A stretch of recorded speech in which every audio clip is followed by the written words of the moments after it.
Welcome, everyone, and thank you for joining me and my very special guest. He is one of the entertainment industry's most sought-after actors.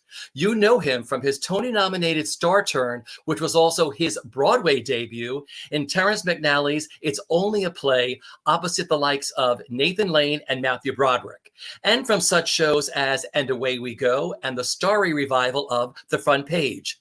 He is known to film and TV audiences for his current roles, including real-life astronaut Deke Slayton on the Disney Plus original series The Right Stuff and the Netflix series Bonding, where he plays Doug, which has just recently kicked off its second season. And from Showtime's Escape at Dannemora for producer-director Ben Stiller, the Netflix reboot of Tales of a City, and from the critically acclaimed film Brittany Runs a Marathon, which won the Sundance Audience Award. Please say hello to my friend, Micah Stock. Hi, Richard. That was very thorough and very nice introduction. You see, your whole career just went by. You're like, oh my gosh, did I do all those things, right? I know it feels sort of both vast and reductive somehow. First of all, my friend, how are you and where are you? I'm well, and I'm currently at my parents' house in Dayton, Ohio. And I'm, surrounded by the evidence of all my uncool past selves on a daily basis. But it's nice. It's good to be with family. But I've been in Brooklyn for most of the year. Okay, so, it has now been over a year since the New York theater shut down. I mean, there's a light at the end of the tunnel now. Vaccines are beginning to roll out. I mean, have the days gotten a little better for you, or do you still have good days and bad days? Like, what's your life like? It's good days and bad days. I mean, listen, I'll be honest. I'm over it. I really want this to be over. I recognize that, things still have to happen. People still need to get vaccinated. We got to be safe. But I sort of feel like I put myself on hold. And now I've gotten this far. I've sort of hibernated this long. I'm just going to wait until someone knocks on my door and says, here's a job. Because frankly, I just find the alternative, I think about it too much. I just get really, really sad. Yeah. Listen, I've spoken to stars all around the world. I had Cherry Jones in Switzerland. I've had Elaine Page in London and everybody else. And, depending on where you are or what your living situation is, like, do you have someone to stay with? Are you staying with family? Everyone has a different how they've gotten through this year so far. So when did you arrive at your parents' house? When did you arrive home at Dayton? I've only been here for a week and a half. I've been in New York, and of course, I think like a lot of people, I got a quarantine dog very early on. And that made a huge difference in my day-to-day happiness. Her name's Banana. She's a 70-pound Great Pyrenees sheepdog from Hearts and Bones Rescue in Brooklyn, New York. Congratulations. Adopt, don't shop. And then this just seemed like a good time. My parents just got vaccinated, so it seemed like a good time to come home where I could actually, I've driven back a few times, but the whole time was just very tense and anxious, maintaining social distance and wearing masks and, the quarantining before. So, this felt like kind of the last window where I could come and just enjoy their company and be a person before things start cooking again. Yeah. So what's it like being home again? Like, was this the home you were brought up in? This is the house I was brought up in. This is the house that I presume, I wasn't born in it. I was born in the hospital, but presumably. And, what's funny is I was realizing today, when I moved out, I don't like have a room anymore. It's like the room, and we all see, I have 4 siblings. So we all stayed in different rooms, different times, different ages. But I really do feel like sort of a visiting uncle in my parents' house. I love it. Are there signs of your upbringing still there, like your teenage years or your younger years? Are there still like remnants of that somewhere through the house? Oh my goodness. Yeah, I still have, my mother has been very diligent at keeping various paraphernalia and memorabilia over. Paraphernalia makes it sound like drug. I meant memorabilia. Although maybe she found some drugs and some I remember at some point. But yes, I was just looking yesterday at a photo album. My mom kept these really meticulous photo albums, and I was reminded that I was an NSYNC impersonator in fifth and sixth grade. Surprisingly, I was Chris, and I don't think I'm a Chris. I think obviously I'm a mix between Joey and Lance, but apparently they didn't think that in fifth grade. But yes, that is to say, I'm surrounded by the ghosts of theater productions past. Well, so many people have, because a lot of people I've spoken to said, you know what? I figured I'm going to move home with my parents and just, sort of be together. And they said it was sort of surreal for a while. I was like, oh my God, I slept in this room. It's like, or I see this stuff like, oh my God, like you said, in fifth grade, you were an NSYNC impersonator. It's just all this stuff comes back to sort of haunt you or just remind you of like how you grew up. Yeah, no, I mean, the reason, being a weird kid is the reason anything good has ever happened to me as an adult. So I've I met totally many agree people. with that. Totally agree with that, my friend. With talk about the theater opening up again, I mean, it's pretty exciting news. We're getting very close to this. How do you hope the theater comes back? What do you hope it looks like? What are your thoughts on that? Well, listen, I think that's the much wiser people than I have said this in better ways, but I hope that this, very unfortunate set of circumstances has where we had to stop has allowed us to say, hey, what do we want this to look like when we come back? What wasn't working? And, as much as I miss theater, as much as I love it, we know that a lot wasn't working. We're hearing people say, we're hearing Black and brown and Asian people say, hey, this wasn't working for us. Like this world that we all love is not equitable. And we need to make it so. So I hope that this sort of forced break, if you want to call it that, has allowed us to really look at those systems and say, hey, how can we actually make this the inclusive place that we claim it to be? And that's not to dismiss that theater, isn't at all or hasn't been, amenable to telling lots of different stories, but we know, because I think it takes a lot for a community of people to make demands, right? People make demands because they have to, because for their survival, or not just for their survival, for their well-being, their livelihood. So when a group of people like We See You, White American Theater, comes out and says, listen, these are our demands, that's coming from a place of saying, we have sat on this, you guys. These have been problems for a long time, and we are making demands because now we have to demand it, because that's all that's left. And I think, a lot of not-for-profit theaters have responded positively to We See You What, and than that, there are people who haven't responded yet. I'd love to see the Broadway League respond to their demands in some regard, so that we can all get back to doing the thing we love and everybody gets to do it. Beautifully put. I think it's going to come back bigger and better than ever. I really, really do when it happens. Yeah, I have faith. I'm a hopeful person. And I think it's always good. Listen, the reason that people are wanting to elicit change is because of hope, right? If we all roll, we wouldn't be hearing about this if people had rolled over and said, okay, well, we'll just accept it. Yeah. Well, I can't wait. Well, it's very near. It's good. It's like getting to that finish line. Like you said, you're home with your parents now. It's like, oh, please, someone just open the door and let me go back to work. Yeah. Oh my gosh. Absolutely. Especially plays. I mean, the truth is I haven't done a play in 4 years, just because that's the way work has happened the past couple of years and hasn't fit into my schedule. But, so I was extra hungry to do one already. But what I miss, honestly, more than doing a play is just, feeling a part of the community. And, I think there are very few communities where even when you're not working, if you go see a play, you still feel part of it. I miss that more than anything. It's going to come back for you, my friend, which means you're going to do a play. Absolutely, absolutely. Someday, son. Well, listen, congratulations on your current projects. You are playing real life NASA astronaut Deke Slayton on the critically acclaimed Disney Plus series, The Right Stuff, which is terrific.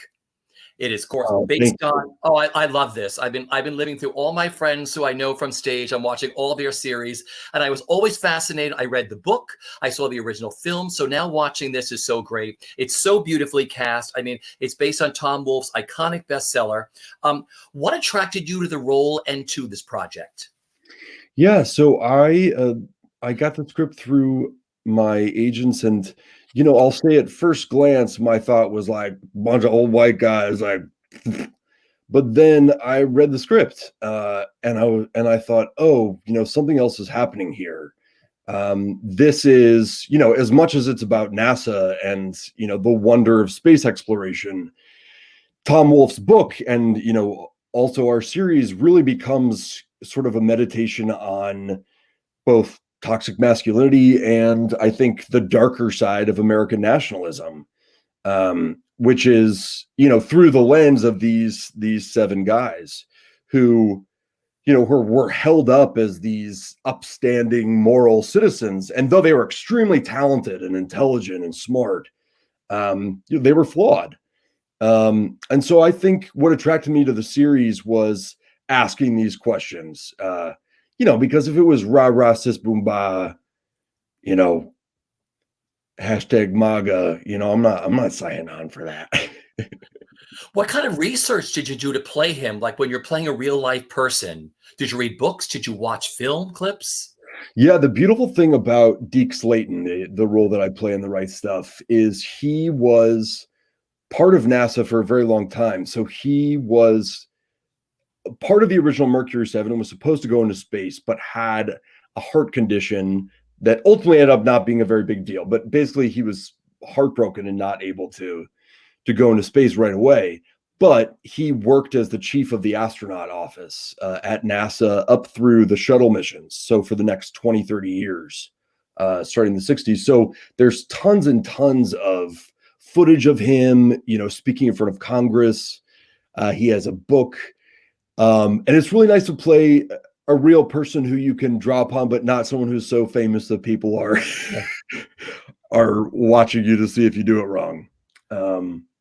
So yeah, there was a lot of great research to do. Was there something specific that unlocked him for you? Like, oh yeah, now I've got Deke. That's really interesting. I mean, he has a very particular sounding voice. Um, I do too. He's from Wisconsin. He has a very deep kind of drawl, and I think that was what first sort of cued him into me because he's my age, but he sounds like he's a 65-year-old man. And whether or not that's because he was chain smoking cigarettes or whatnot, but that was kind of the key into it, and it helps me energetically with him too, to sort of figure out where he landed. He's a very measured guy. Yeah, and that's once I sort of like found that, I could just sit and observe. He's an observer. Because what I love about everything you've done, you get lost in the characters you play, which I think is great, or you disappear. And I think that's fascinating with everything you do. Like I don't see Micah, I see Deke, or I see the next person we're going to talk about. That's what I love about what you do. Oh, well, that's a very high compliment. Thank you, Richard. Yeah, I mean, that's the goal, right? That's the fun. The fun part is getting out of your own shit for a day. yeah. Am I allowed to say that on Broadway Yeah, World? sure you are. Of course you are. You can bleep it. Um, like the whole reason I did this is because I never knew what I wanted to do with my life, and so now I get to try on different things. I got to be an astronaut for a couple Yeah. months, and it was a Did you blast. go to astronaut boot camp? We did. So the coolest part was we shot down near Cape Canaveral and actually got to be in some of the real rooms at NASA where these launches happened and where these guys were. So I did. We had about 2 weeks at Cape Canaveral of pilot training because they were all test pilots, and we got to watch. We got to sit. We didn't get to go up in one because insurance.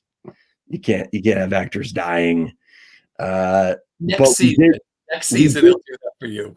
Yeah, exactly. But we did get to see a fighter jet take off right in front of us and break the sound barrier, probably like 50 yards away in front of us on the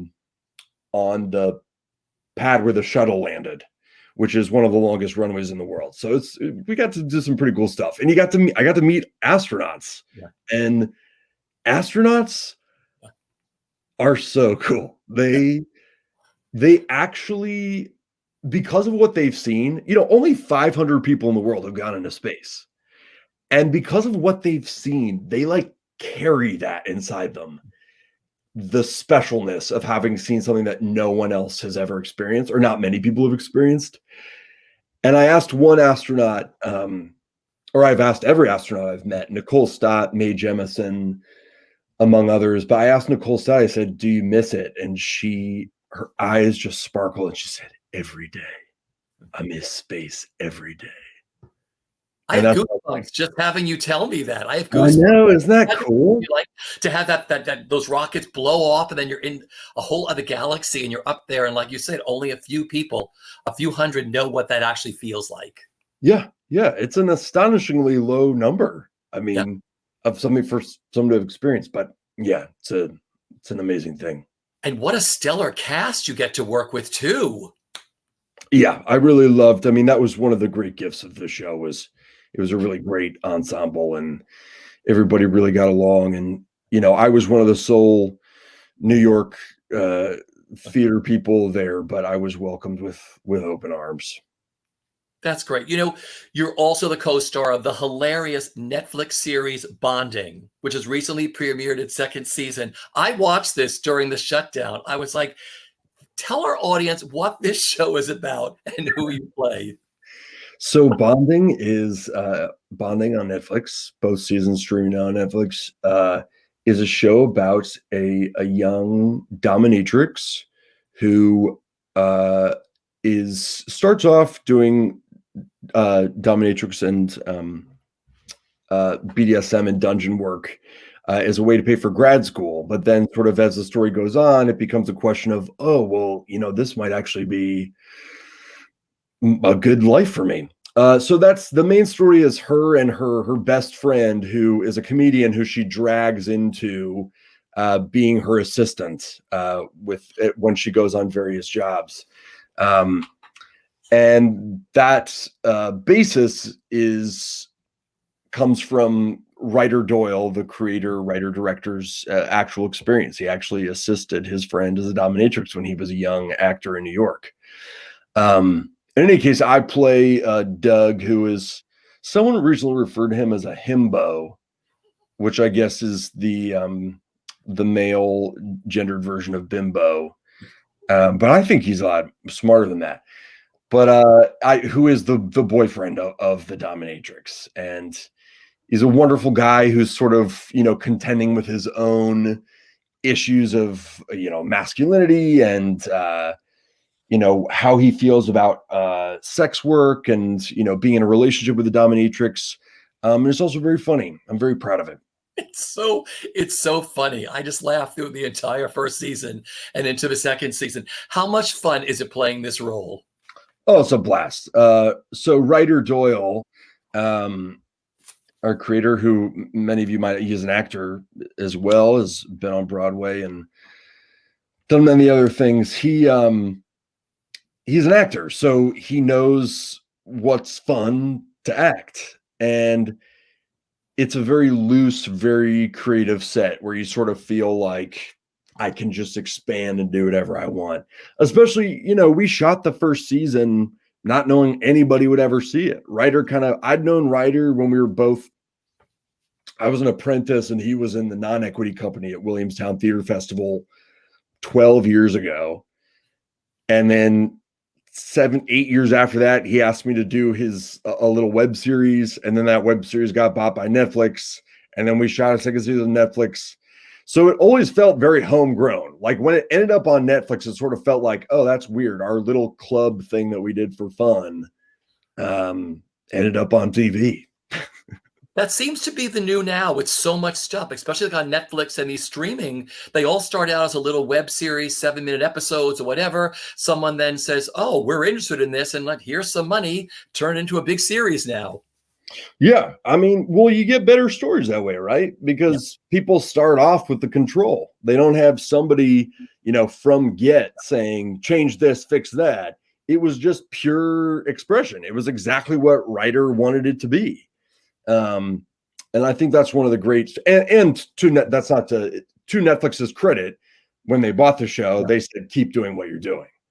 Well, that's what's great about them too. They see something, they're like, "No, we love this. Go for it. You have your own creative energy. Go do your thing and make your magic." It's so much fun. I mean, another dynamite cast, ensemble cast you get to work with on that too. Yeah, it's a total blast. I mean, that was a job, especially the second season, coming back, and the show had, gotten very successful, and everybody but then we came back, it's like suddenly we had trailers. It's like, our craft services was like goldfish, and our trailers were like plastic bags that someone would just hold up in between each other. So it was all a gift and a joy for us. It was like, we just get to keep playing, but with more money. And with better craft services. And better craft services. Right. That's how you know you've made it, when you go to a craft table and there's stuff that you're like, "Ooh, this is really good." Yeah, I'm into that. Yeah. Fabulous. Well, before we get into some of your other career highlights, I want to go back to the beginning. Growing up in Ohio, where did your love for the theater begin? And how did playing Tevye in Fiddler on the Roof in 8th grade change everything for you? Wow. I don't know. Was Tevye the tipping point, or I know I started doing theater really early. I think my mom started me and all my brothers and sisters in dance. She just like really wanted us to be coordinated. She always talked about how she wished she'd done that. So my two older brothers, me, my little sister, we all were in gymnastics, tap, jazz, ballet, all of that. And I think it was kind of through that I found community theater. There were some, it's a small community. Tevye, it's funny you brought up Tevye. I mean, so I played Tevye in 8th grade, and I think basically it was just I just watched Topal in the movie and just impersonated him. And I also like didn't know how to complete a gesture, so like I was remember my elbows were like stuck to my sides, so there's a lot of eyebrows and a lot of like, la, la, la, la, I have 2 daughters. Is that a line from Fiddler on the Roof? Well, you have 5 daughters, actually. Right, he has 5. That's the whole thing. Too many daughters. No, I think that was the time when I was like, oh, I want to be a character actor, and I've been a middle-aged character actor since I was 14. See that? Okay, I think we're getting into my next question. Then there is the Muse Machine. Yeah. What was that like? And that was a really life changer for you, because I've seen all these pictures of you. I just looked the other day of all these beautiful pictures of you and all these productions that go by, and I sort of watched you like go from those teenage periods and these roles that you played. You look so happy. What did the Muse Machine mean to you, and how life changing was that for you, Micah? Well, it meant a lot to me for so many reasons. One, it was citywide, right? So I grew up in a little suburb outside of Dayton. There was, great schools, had some great programs, but it was like pretty homogenous in every regard. And so I think the best part of the Muse Machine was like, I got to meet kids from all over the city, different backgrounds, different races, faiths, socioeconomic status. I mean, it was just like that was really valuable for me as a kid growing up in a, pretty homogenous area. But then also just the level, of devotion it required. It was like, it kind of, I think, as far as high school productions go, gives you a pretty good sense of, what it takes to make something that people will pay for, and that people deserve. So professionally it was helpful, but honestly it was just a home for me. It was an arts education organization that's still very active. more important than ever. And I talk to kids from all over the country, and no one's really had anything quite like it. And a lot of people are surprised that it's in Dayton, Ohio, but Dayton's badass, man. We have a professional regional theater. We have opera. I don't live here anymore, but I'll say we have an opera. We have a ballet. We have a philharmonic. We get all kinds of great traveling shows. Dayton, Ohio is a gem. Now, you were in all their productions, I think, between 2004 and 2007. You did them all, right? I did them all. Yeah. I mean, that was the thing you did. Like, if you were in theater in Dayton, like Muse Machine was Broadway. Yeah. Like, I remember the first time I auditioned for a Muse Machine musical, I thought I messed it up, and I came home bawling because it was like I had missed the opportunity of a lifetime. I convinced myself. Of course, I was wrong, and I was in the show. You booked it. I love that. Booked it. What does that mean? The cast list went out. Booked it. And then making the deal was really tough for that. No. Yeah, it meant everything to me. And the funny thing is that, I don't really do musicals professionally now. But I'm so grateful for that because, I like musicals, and it made me stretch and sort of like, okay, like what I had to try everything. Okay. Is there a dream role of yours, some Sondheim musical that you would love to tackle? Oh, I mean, I love to be in Assassins. I love to, there are multiple roles in Assassins I love to play. I've been fantasizing about that since I was, 11 years old, and I didn't understand what they were talking about. I mean, I think I understood even when I wasn't intellectually advanced enough to understand Sondheim. Even as a young child, there was something about there was the impression that he made on me, almost in an abstract way, that I don't think will ever go away. Yeah, because I saw Company when I was 11, the original production, and I saw the original Follies when I was 12, because I went to see Lily Munster, Yvonne DiCarlo. That was my, I said, I want to go see Lily Munster in a musical. And I was like, oh my God, I entered the world of Follies, and it still remains one of the top 3 incredible events that I've ever seen on stage, period. Man, I'm sure. I mean, interesting. It's funny you say the original Company. One of the first Broadway shows I saw was the revival of Company with Raul Esparza and many, many other great performers. And that was like, that blew me away. I mean, that was my dad and I saw that together. It was both, streaming tears at the end. Totally. Well, there's so many alumni from the Muse. I mean, Allison Janney, the list goes on and on and on. I just wanted to tell our people out there, anybody watching, just go to their website. It's a fabulous non-for-profit arts organization in Dayton, Ohio. Just go to Muse, M-U-S-E machine.com. You can donate anything to this incredible arts organization that's gone on for years. I know you did a virtual theater class with students over this pandemic, Micah. That must have been really great for you to do too. Yeah, I love stinking. I mean, there's a reason that I'm doing what I'm doing today, and it's like, it's no wonder to me that I'm doing what I'm doing when I grew up where I grew up with the parents I have. So, if you want your children to be like me, move to Dayton, Ohio. That's totally it. I want to talk about some of your New York credits. We recently lost not only one of the greatest playwrights of all time, but one of the greatest humans, of course, Terrence McNally, who you knew very well, who I knew very well. What did Terrence mean to you both personally and professionally? It's immeasurable. There are the tangible aspects that are so immediately clear to me, which is like, I have the career I have today because Terrence reached down and said, hey, this kid's good, and gave me opportunities, that I wouldn't have had otherwise. So there's that, and just the very tangible regard that, a lot of things I have today are because of him. On a societal level, he wasn't done, like I think that's not to say, I know Terrence would say, he had made peace, being in the third act of his life, but man, I know he had more ideas, and that's what I mourn for the world. And then, on a personal level, yeah, I just miss him. And it's actually tomorrow, I believe it'll be a year tomorrow, since he passed away. And a couple of us will gather and have some memories, virtually at least, since we can't do it in person just yet. No, it feels surreal. I know a lot of people feel that this way about, losing someone really special or important to them this year.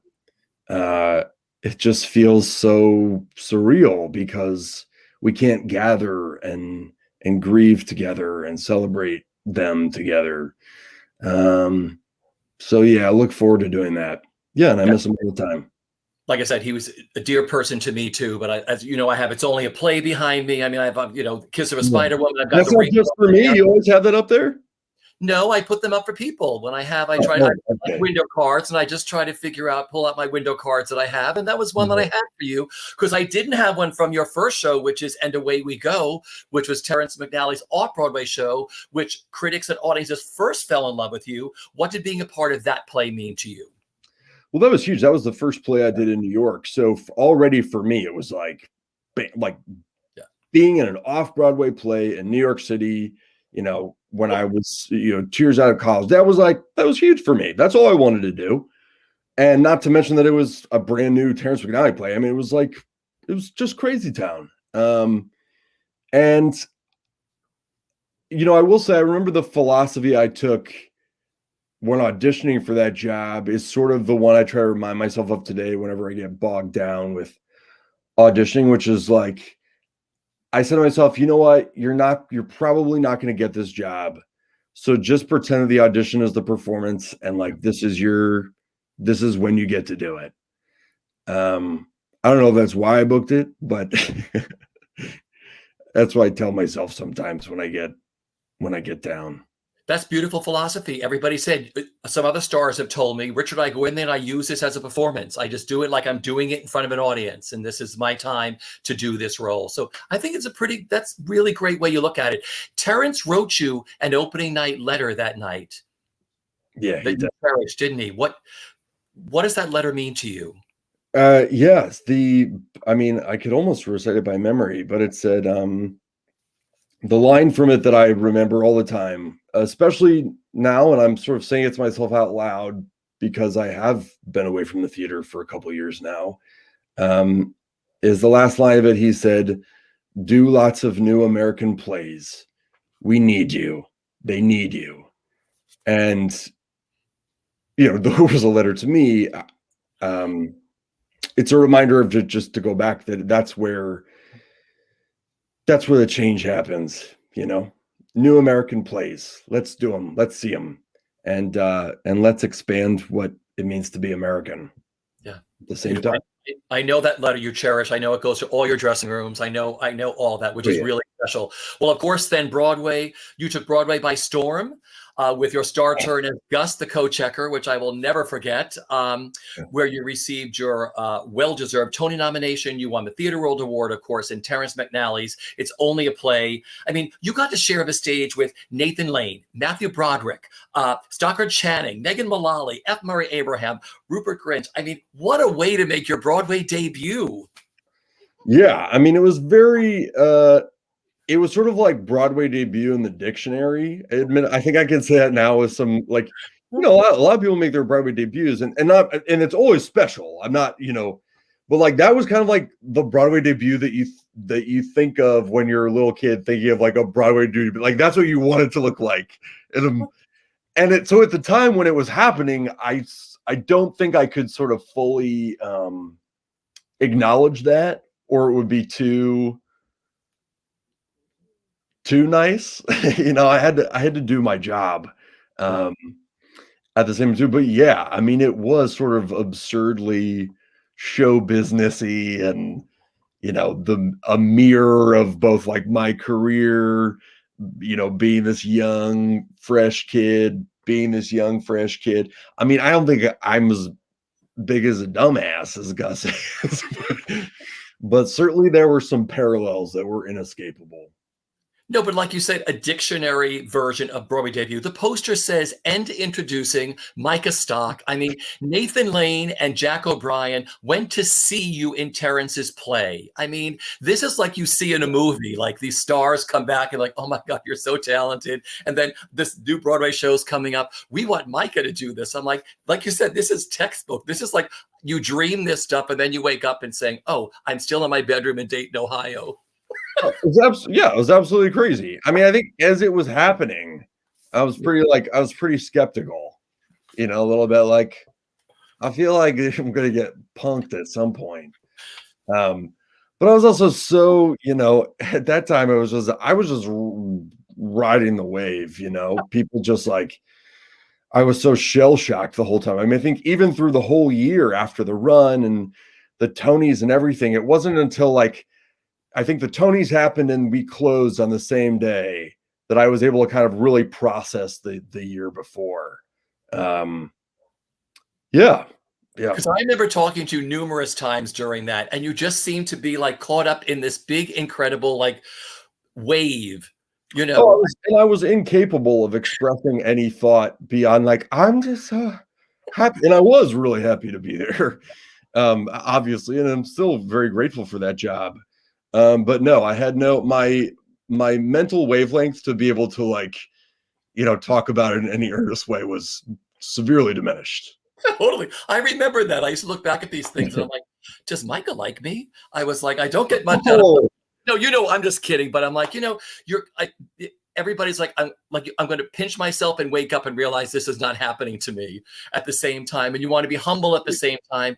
All right. Working with Jack O'Brien, the most brilliant director. Not only did you have this incredible cast, what was it like being directed by Jack O'Brien?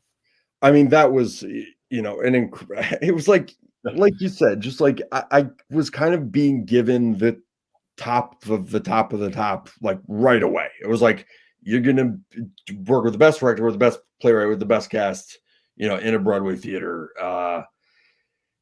And I think the thing I love most about Jack is that, he's so good at painting. That was a big farce. Its only play was, and I think he approached it from that way directorially, but it was never at the expense of truth. Yeah. And I think Jack was really solidified for me how neutered comedy is if it's not coming from like a really real need. We might laugh at something that's like just head up if it's when I say head up, I mean intellectual humor. We might laugh once, but we're not going to like laugh deep down in the gut. So like to get the gut laugh, it has to come from the gut. And that I think is the most valuable thing I learned from Jack. And also, my gosh, one of the most eloquent people in the world. He just like so poetic and also had the most incredible metaphors. I remember Matthew Broderick and I this is all in good taste, used to come up with like made up Jack O'Brien quotes. And we'd say things like, this scene is a little bit like, pushing a salmon into a bucket of sand. You're never going to find the dirt. And he'd be like, and somehow you'd be like, I didn't know that Jack grew up farming salmon. But I actually understand what he means. Yeah. But didn't you and Nathan also have a pre-show ritual for every performance? We did. Yeah. We ran our first scene pretty much every night.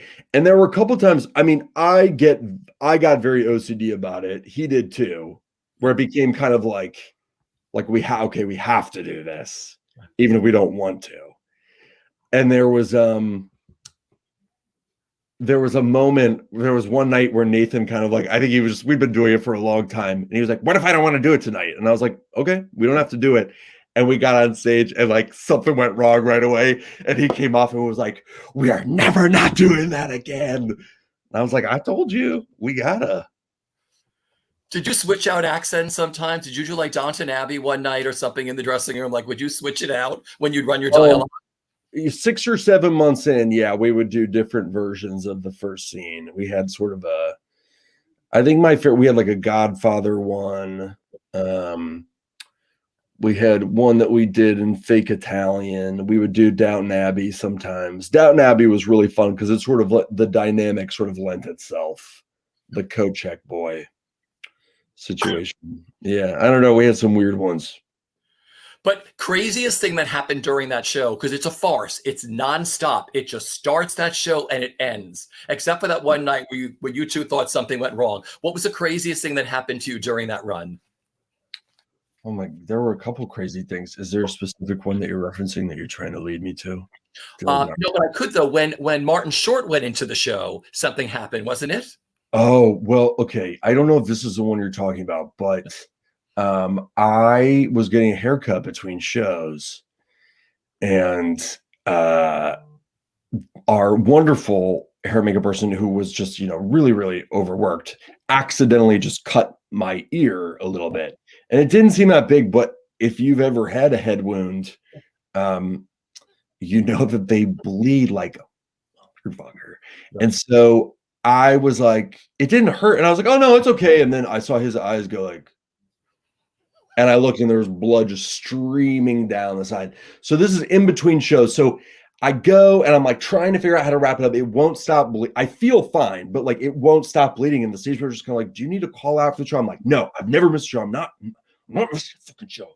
And so I basically built like a giant earmuff thing. Like it was like it was honestly this thick. It was like 5 pieces of cotton, and then I duct taped it.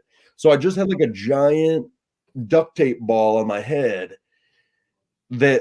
So like when I walked on stage, people were like, who is this nutcase?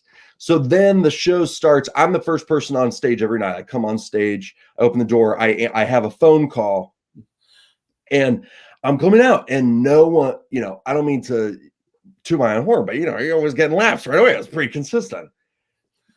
Not a sound, not a chuckle. And I'm like, this audience sucks. Like, what's their problem? And I pulled the phone down and I realized that not only has my like weird duct tape ball come off, but I'm covered in blood. And I have a white jacket. And so they're just like, this guy has been in, like, we're not laughing because presumably this character has been in a horrible accident and is in shock and doesn't realize it. So Marty Short comes on stage and interrupts me, and I'm supposed to hand him the phone, and it's like Carrie covered in blood. And so he just like, he kind of like grabs it and pulls his handkerchief out and like wipes it. God bless him, and goes. But yeah, I did the whole show with blood streaming down my face. Oh my God. But you never missed a show. That's a true trooper. That's how you do it. I did miss. I did eventually miss a show. Okay. I think I missed 2 shows. I think I missed a matinee and an evening show on a Wednesday once. I missed 2 performances. Were you really sick? I was really sick. Yeah. Because I know you. You're like old school. It's like, if you have to miss, you have to miss. But it's like, Yeah. Also, I just, I was aware of the opportunity and what it meant, and I wanted to do it. I'm sorry you bled during that show, but I'm sure it's one of those things. It's a chapter for your book. That's what this is. It's a chapter for your memoir. Oh gosh, I don't know. Here on stage, you got to perform with Nathan again in that beautiful starry revival of The Front Page. I mean, The name of your character was who? Wooden Shoes Icorn. I just want you to say it. That's all. I love it. It's a cool name, right? How much favorite memory of that show for you was what, Micah? That, much like It's Only Play, that was a huge ensemble. That was like 30 people. And it was just a who's who of incredible actors. There was Jefferson Mays, Nathan, Holland Taylor. There's so many people. John Goodman, John Slattery, the whole. John Slattery. And then not, everybody above the title, but everybody, Dylan Baker. So that for me was kind of like, I love an ensemble show.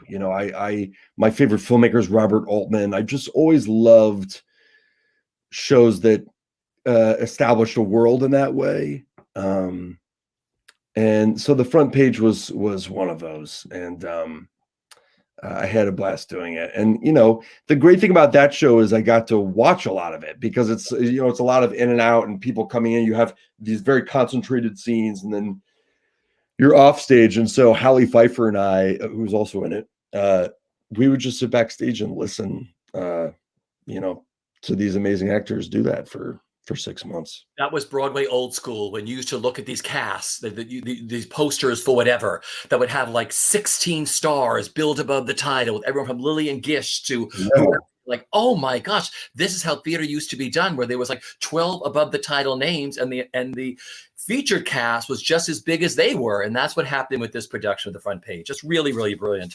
You know, you are known to film and TV audiences for your terrific work, including the wonderful indie film Brittany Runs a Marathon, where you play Seth, the best friend of Brittany, played by Jillian Bell. I mean, what a wonderful, what an adorable film. Now, this film went on to win the Sundance Audience Award. There was a bidding war, you know, to buy this film. Again, this is one of those textbook stories you only go to bed and dream about. Like, oh my gosh, my film, and it's going to win all these awards, and there'll be a bidding war. There was for this. How exciting was that, like winning the awards and being a part of this incredible independent film?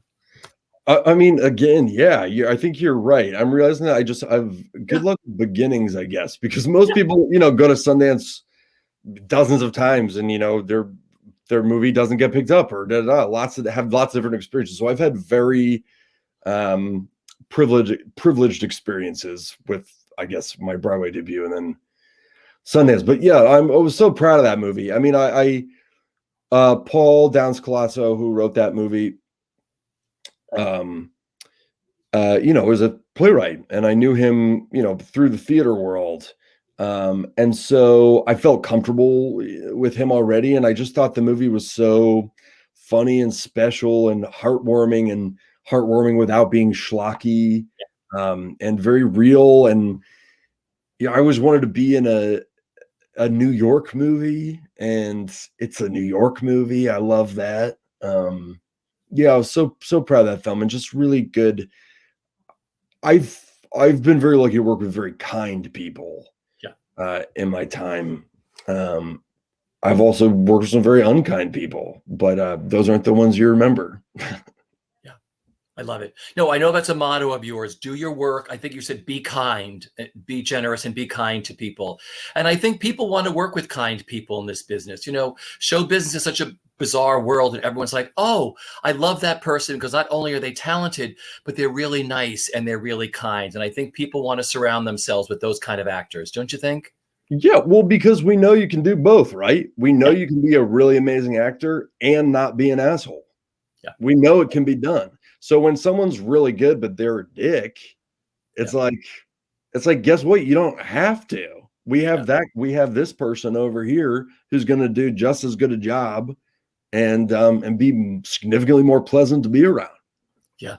You know, you also got to work with, you played Kenny Mitchell in the Showtime award-winning limited series, Escape at Dannemora.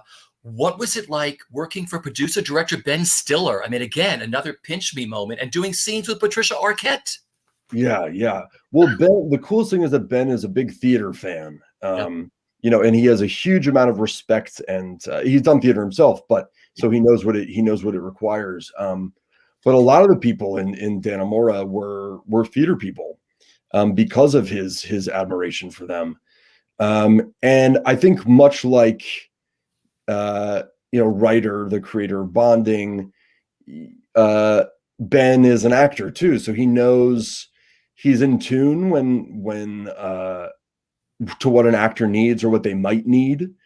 You know, I wasn't even on set very much, but when I was, he made me feel very welcome, and I could tell that he was tapping into what I was doing. You know, I would think, oh, I'd like another take, and he'd be like, let's do another one, because he was there with me as an actor. Yeah, I really appreciated that experience, and I think that's a really incredibly acted series. Not to mention Patricia. I mean, everybody on the show, but no, I mean, that was also one of the things where you walked on those sets and they were so specifically put together. You know, the production design was so beautiful and particular to that part of the world and that people's lives, that so much of the work gets done for you. I mean, I'm a lazy actor. So if someone can do half that work for me by putting me in the right clothes and putting you on the right set, I mean, it's astonishing what that does. But see, it's a collaborative art. I mean, like you said, someone puts you in a costume. That's just as important as you as an actor. I mean, it gives you those extra things saying, "Oh my gosh, now I look and feel like this person or a wig Yeah. person or whatever." It's not just about you. It's all about the departments coming together to make a whole. Like you said, it's that community. I mean, I've had characters that I felt like, oh, I'm not really settled into this person until I got a pair of boots that the costume designer gave to me. And I was like, oh, these boots did it for Yeah. whatever reason. It just makes you feel more who they are. One of my final questions for you is, what have you learned about yourself during this pandemic? Um, It's a big question. Like I said, it's been a big year. Personal reflection. I mean, what have you learned about yourself? um, I think that I don't know if it's a good thing or a bad thing, but this is really, I always thought like, oh, well, maybe I'll try my hand at writing, and I have a little bit, and or oh, maybe I'll like, try my hand at directing this. But I just realized that whatever I'm going to do, I'm a collaborator. I'm not someone who likes working alone. Um, it took me a long time, years and years of not working as an actor, to figure out, okay, how do I build my time when I'm not working, and how do I not base my value off of whether or not I'm working, because it's hard. And so I found hobbies. I started jujitsu. I did this, and then all that went away in the pandemic, right? So you're just left with yourself. Um, so I'm pretty okay and have resigned myself to the fact that I'm a collaborator. I gotta wait and make things with people in the room. So if that means that for a year I just, look into my dog's eyes, then that's what I do. But like I said, the interesting thing is you got to talk to the kids at Muse Machine. I'm sure you learned a lot from these kids because, they're entering it's show business. I mean, there's the show end of it and there's the business end of it. And, whatever you do in this business, you sort of have to be good at both of them. And these kids are starting at a whole different point now because none of us know what it's going to look like or, how many, everyone's going to want the same roles coming out of this stuff at every level, Mhm. and, these kids, are they at a disadvantage right now? Like, what advice did you offer them when you spoke to them over the summer or over the fall? Um, well, interestingly, I wasn't able to speak to kids during that time. It was too adult, but I have spoken to kids at Music before, and uh, and I guess what I would say is, listen, I don't begrudge them coming out. If Yeah. you're, especially if they're coming out of a training program at this time, it's hard enough the first year getting out. I can't imagine doing it in a pandemic, but I would say to them, don't let this be lost time in the sense of I have to put this on hold. Let your life be as full as it can be in the immediate sense, because you may not be able to take actionable items now. I see people saying like, take an online audition workshop, take this, and I'm like, okay, well, if that makes you feel good, sure, but like, you don't have to learn how to adapt this way. Don't let this be it. Um, and don't take young actors' money by saying that they're going to teach you how to do a class on Zoom. So I have opinions about that, but um, just hold up a few more months. It's coming back. We're coming back. Get your friends together, make some weird stuff, express yourself without the need for there to be a result. Um, because whenever you're looking for a result, you're going to be disappointed. These are words of wisdom for everybody. Thank you for that. I mean, seriously, at any That seems sort of general and Like No, I it's just not though, but it's like I have the same thing. Everyone's like, "Oh, learn to do this on Zoom." It's all going to open up again. People are all going to be able to go into an audition room soon or meet a director, and they're going to be able to do what we do when the theater comes back bigger and better than ever. yeah, I think so. And I think that gives me more hope, you know. I mean, I know it seems sort of saying it's like I want to do something now, but yeah, it's coming back. Yeah.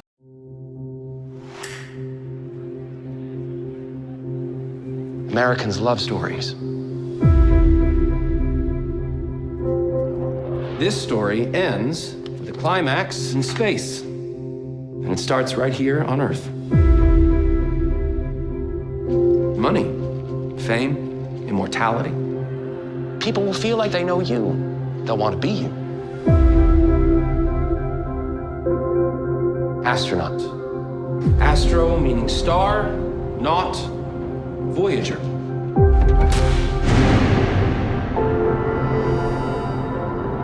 Nobody has ever seen anything like you men until now. Few things live forever in the soul of a country. You're heroes.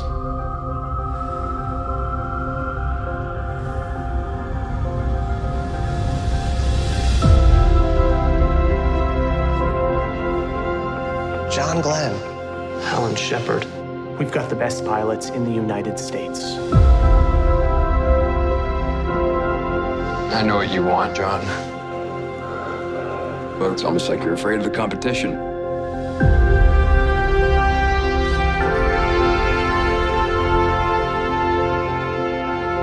Protect your image. You have everything to lose.